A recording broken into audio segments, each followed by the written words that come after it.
وہ پوچھتی ہے کہ دلچسپی تو ایک بہت اچھی چیز ہے، دنیا میں نئی نئی چیزیں سیکھنے کے لیے، اور انسان سیکھنا چاہتا، بڑا مزہ آتا نئی چیزوں سیکھنے کا، لیکن بعض لوگوں کی دلچسپی بری طریقے سے استعمال کی جاتی ہے، یعنی کہ وہ ان چیزوں میں دلچسپی لیتی ہے جن میں ان کو دلچسپی لینا ہی نہیں چاہیے.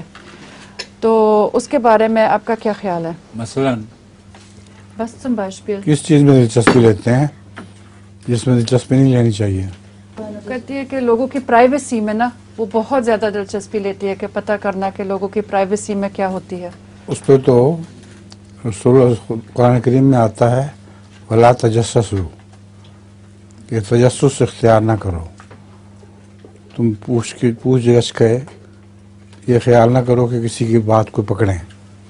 تو یہ تو قرآن کریم نے منع فرمایا ہے، یہ حرام ہے.